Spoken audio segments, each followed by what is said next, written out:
Dive into the realm of eerie echoes, where the unknown and mysterious come to.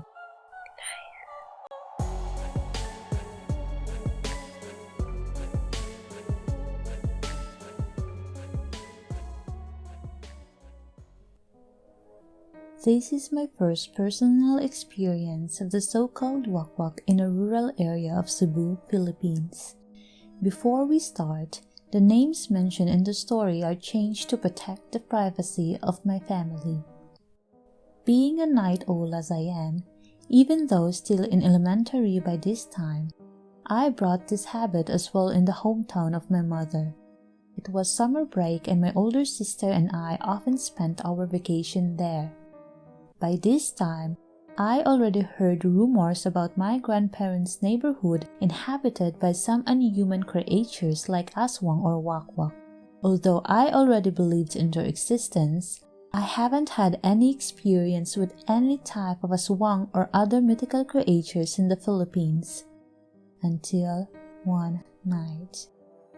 As usual, I was still very much wide awake despite the fact that the whole family was already asleep. This is normal in the rural areas. Often, they sleep around 8 p.m. or earlier than that. My 11-year-old me was exchanging messages with my friends when I heard something weird just outside our window. I heard the very faint eerie sound of wak, wak, wak, wak. My hands holding my phone froze in the mid-air. Shit, I said to myself. I remembered my grandma telling me that if the sound of a wak-wak is loud, then that means that the wak-wak is still far.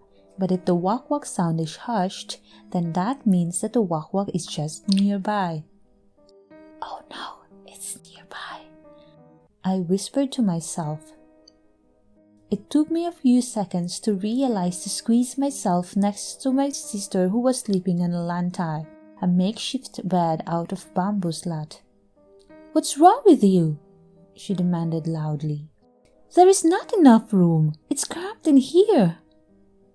I hushed her quickly. Shh, shut it. Can you not hear that? I felt my sister freeze beside me as she heard the sound too. Wak-wak, I whispered. Despite the warmth in our room, she quickly pulled a blanket over herself and I followed suit. The Wak-Wak continued to make its presence known, moving from the first level of the house to the second. It started scratching the house so loud and frightening that it was enough to rouse one older cousin from her sleep.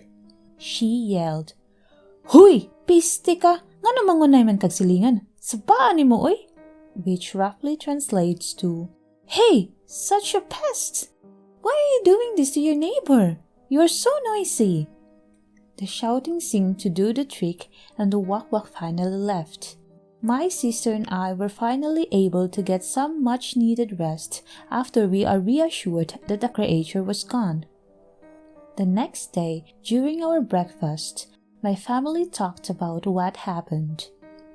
Why was the Wak-Wak here last night? Isn't it that they normally visit when someone is pregnant or someone is ill in the household? I inquired. Well, it has been happening for quite some time now since your grandpa is ill. Normally, the Wak-Wak is only staying far away as we put sculptures of the saints, souls, and healers' oil in every corner of the room to ward it off. And since your grandpa transferred to your aunt's place, we figured out he has to bring all of these protections. Maybe the Wak-Wak thought he could finally come closer since the protections are not there anymore, my aunt replied. I wondered aloud. Why would the Wak-Wak come even though my grandpa is not here? It doesn't make sense. My aunt shrugged her shoulders. Well, maybe it just passed by. I'm not really sure though. Later that night, my older cousin Ella and I stayed awake to collect water from a location near my grandparents' house. We used flashlights as our source of light and as a way to check our surroundings for harmful animals such as snakes.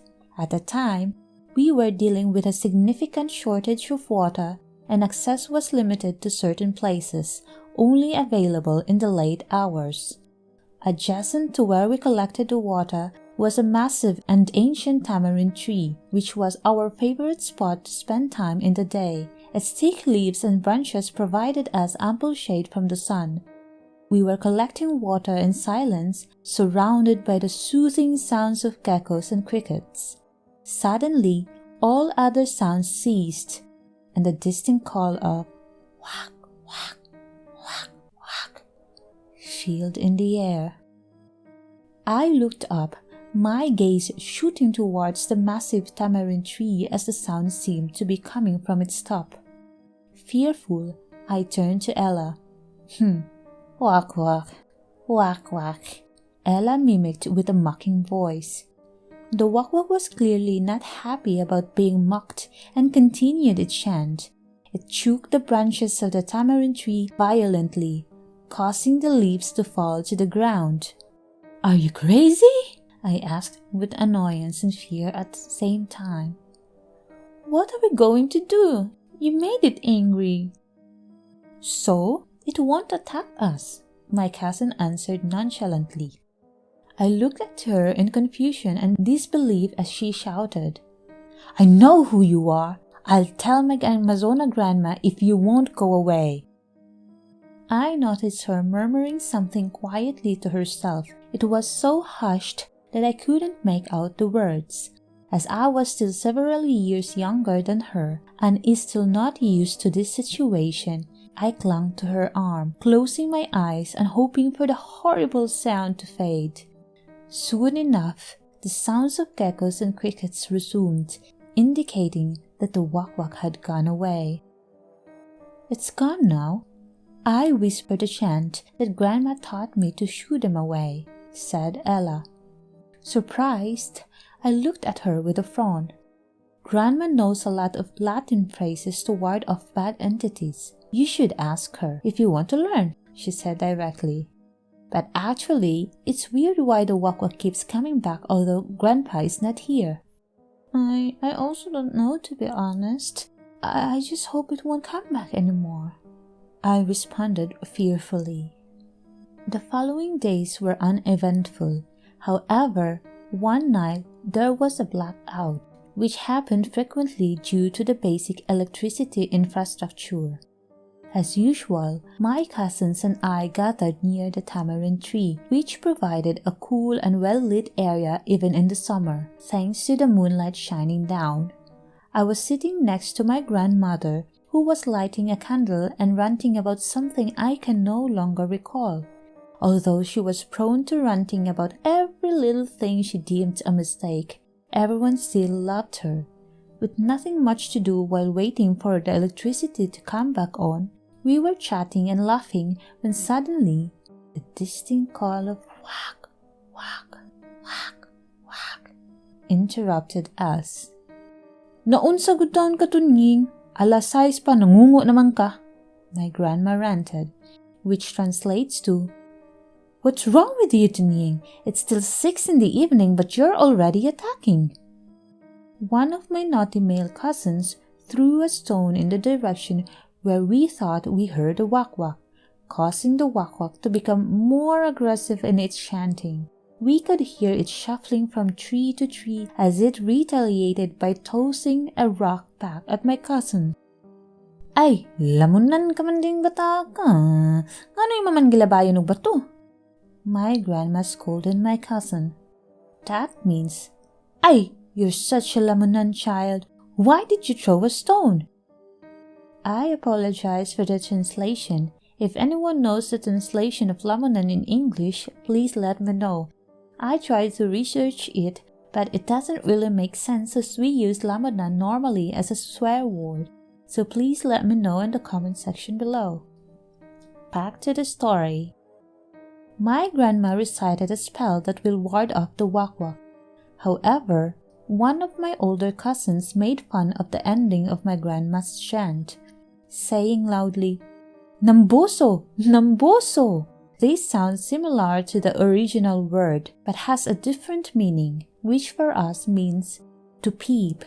Not happy from what it heard, the Wak-Wak was clearly agitated and began shaking the trees violently and aggressively.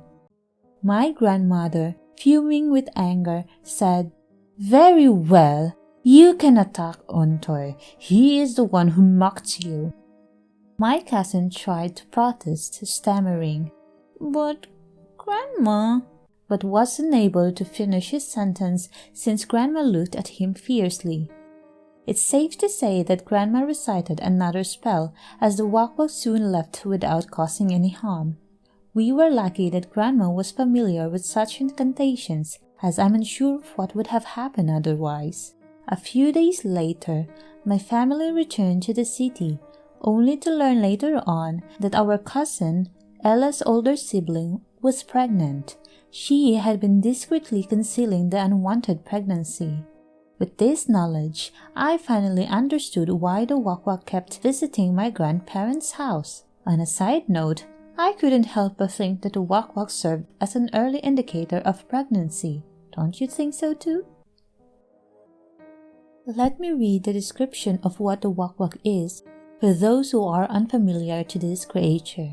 Wak-Wak is a mythical creature from Philippine folklore, known for preying on human flesh. It is described as a bird-like entity with the ability to fly long distances and detach its head to scare and attack its victims.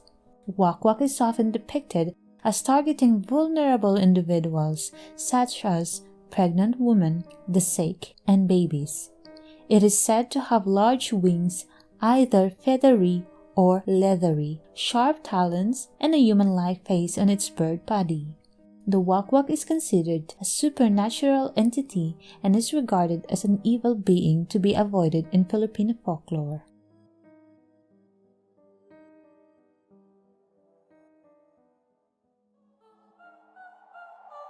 That's it for today, and thank you for watching. Never forget, the echoes of the eerie never fade. See you next time on Eerie Echoes.